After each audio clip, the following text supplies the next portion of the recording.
Hey folks, Austin Manning out here at Johnson RV, your home for premium pre-owned motorhomes.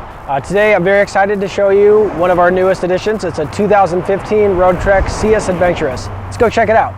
So here's the coach. Again, it's a 2015.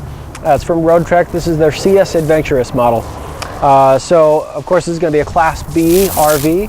And it is in the diesel segment. It's built on the Mercedes Sprinter chassis here. Roadtrek does some nice upgrades on the chassis itself. A couple things to point out: we do have the bi-xenon headlamps. It's going to make looking down the road, being able to see at night, a little bit easier for you. Also have the headlamp washing system.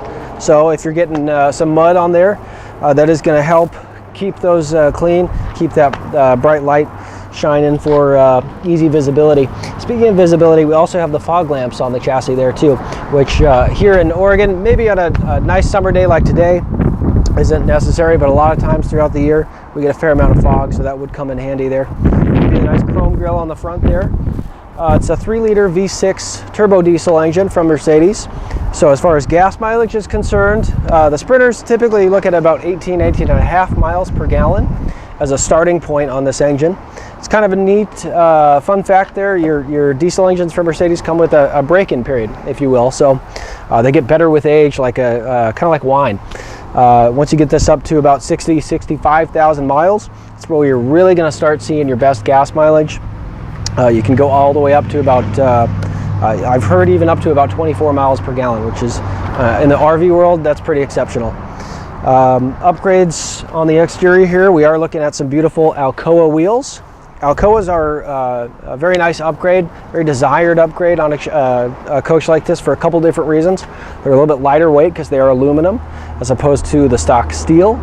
So going to help again with a little bit for fuel economy. And they're also precision milled. So it's more of a perfect circle, so that's going to help with your alignment and things like that. As far as the coach driving, you do have a dual wheelbase in the back, so that's also going to help keep you nice and stable going down the road there. So you got the 1-2 back there. Now on the driver's side of the coach here, on the bottom, this is going to be kind of your utility side of the coach. So if you look on the bottom here, we're going to have access for our propane up front there, some of our water fills. And it's a Roadtrek, so we've got a built-in macerator system. So when we go to empty our waste tanks here, our gray and our black water, using the macerator, it's just everything's built in. It's pretty easy. Just pull it out and turn it on and let it do its job. It's makes life a little bit better for you. Just behind that, we do have our access for shore power, so that's where we're plugging in when we get to the campsite, if we've got electric at the campsite. And we do have a spare tire hidden back down here too. People are always asking, where's the spare on these? They've got it hidden up underneath there, so you won't find it around the exterior. So just because you don't see it doesn't mean you don't have one. This is exhaust for our Aldi system, which we're going to talk about a little bit more when we get inside the coach. We do have a nice exterior shower on the back there, so that'll come in handy when we are getting to the campsite. If we're doing stuff that's a little bit messier, taking trips down to the beach, doing some muddier weather, hiking, we're going to go ahead and hose off before we go back inside the coach. One thing I do want to point out on this coach, we've got a couple upgrades here. We can see we have the full screen set up on the back of the coach.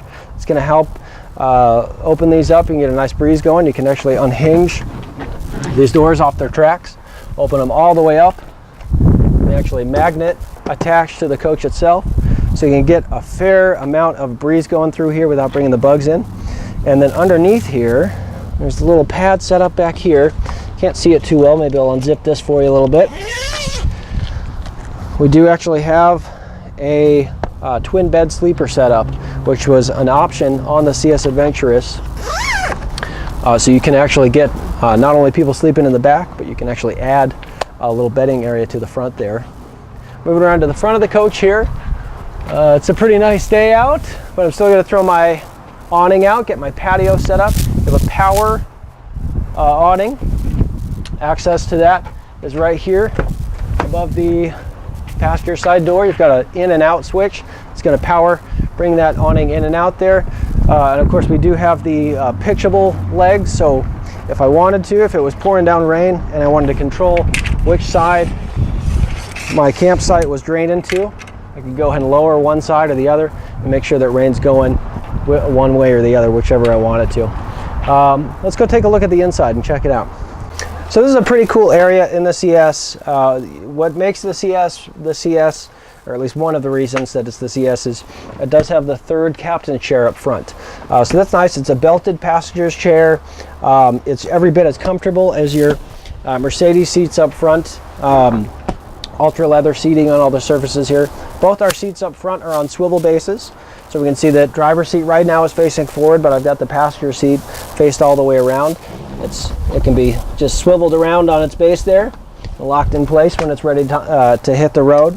So this is where that third sleeper space would come in handy. These chairs right here, you'd swivel those and put that bedding right on top of there, and this whole area right here becomes a little twin sleeper. So if you got a couple folks in the back but you're bringing somebody else with you, take advantage of the third captain's chair up front. You've got a third sleep space, or I guess a second sleep space. In the cab up front there, looking at the Mercedes portion, we do have the smart wheel built in. So we've got some access from the wheel itself. Driver can keep their hands on the wheel and go ahead and control some of the functions like Bluetooth, volume on your radio there, and several functions with the driver's display on the left hand side there. The center display console there would be where you'd access your navigation, your radio, your Bluetooth, your backup monitor. You do have a backup camera on here, so if we're maneuvering around, it's going to be a little bit easier to see what you're doing when you're backing up. Now, one thing that people really like about the CS is the fridge. You get a much larger fridge than you traditionally do in a Class B. So you've got the two-door setup. So you get a full fridge setup and a full freezer setup above there. That's from Norcold. The galley itself, you actually have a couple inverters in the coach. You have one inverter that controls just the galley here. So as far as your power goes, you're going to be very sufficient using both those inverters to use your kitchen while you're using some of the other coach. You do run an induction cooktop stove here, so that's going to use electricity and save that propane for what it's meant for in this coach. Earlier I mentioned the Aldi system on the outside. You've got a control for that back here. That's a propane heating system. Basically, it uses the propane in your tank there to heat up a glycol system that runs all throughout the coach. So that's going to be everything for heating up your hot water. It does in-floor radiant heat, so you can heat the whole coach really evenly, and then get hot water pretty quickly as well, using propane as opposed to some of your other traditional sources for that. Your power setup up on the top here, you've got your inverter controls and your auxiliary on and off switch, as well as your water pump for getting your water pressure, and then a light out on the patio at night. You have a screen door set up on the front here too, so we can drop that down, go ahead and zip it closed, keep the bugs from getting in up front or in the back there, and get a nice cross breeze going. The bathroom is just on the other side of the galley. Now in a Class B, you have what's known as a wet bath, so your toilet and your shower are in the same area. They work really hard to make sure to get all of the components of a little house on wheels inside the coach. So to do that, they give you the wet bath in the Class Bs. The door itself can be propped out a little bit, so it actually, when you're in there using it, it's actually propped out like this. You get a little bit more elbow room, and it gives you a nice little vent so it doesn't steam up too bad in there, which goes right out to your fan right above there. I'm going to go ahead and lock that shut, and let's take a look at the bedroom area. So setting this area up back here, again, it's very easy. You've got a touch button right on the back here, so you can lower the sofa down, or you can raise it back up, just touch of a button. So you've got a couple different options for how you utilize the bed area here when it's not the lounge during the day. With the bed flat down there, we have two twin sleepers down the sides there, which a lot of folks like because it leaves this area open. So if somebody's got to get up in the middle of the night to use the restroom or to stretch their legs, walk around, it's just a little bit easier to get in and out of the bed area here.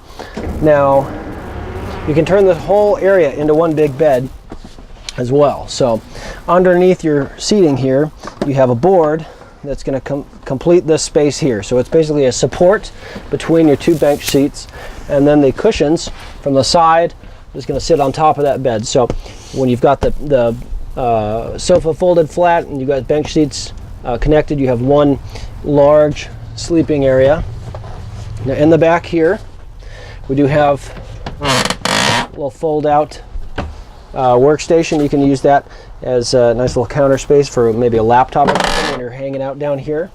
Your entertainment center is built in on a swivel arm back here, so you can use it from hanging out on the couch back here in the lounge, or if you want to watch some TV while you're doing a little cooking up in the galley there, it can swivel out and around.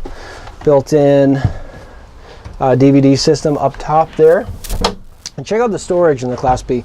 So we've got our main storage hanging clothes area. We've got a little clothes hanger that comes out so it's easier to get in and out of. We've got our post for our tables stored back in there. They've got their own storage space. They clip in so they're not rattling around while you're out on the road there.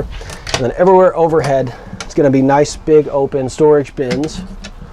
So we've got as much of our space maxed out to use as storage as possible. So we can actually, it's surprising, you can bring a lot more than you might think with you on some of your trips in a Class B. It goes all the way basically out to the sidewall there, so you can get a fair amount of use out of all the storage bins there. Got a nice one up here in the galley too, with some built-in shelves. Shelves can be removed if you want just a nice tall storage spot there. No carpet in the floor here, so keeping it clean is going to be a little bit easier. And then we've talked about using this area for sleeping at night. If you're using it for the lounge area, you use one of your posts. It just goes right in there. It's just going to turn and swivel and lock into place like that, and then tabletop goes right on top of it. So it just locks in place right there with that. While you turn it in the post there, it tightens in, tabletop goes right over it. And you've got two tabletops. You got a big and a small. Basically, you have the big one that you can use back here, or you can use the small one back here, but the small one you can also use in the front lounge area there, or for that matter, you can use the big one too. You've got a post right behind you there, right in between all three of your chairs. Again, all three of those are on swivel bases, so they can all be maneuvered around. So you have not only one lounge area in the back, but you have a separate lounge area in the front there. You can leave this your bed. You can put that down if you don't want to fuss with connecting that bed every time you're getting up and getting ready for the day. You can just leave it a bed and just use the front area as a lounge. Another reason people are really receptive to the CS Adventurous as far as the layout goes.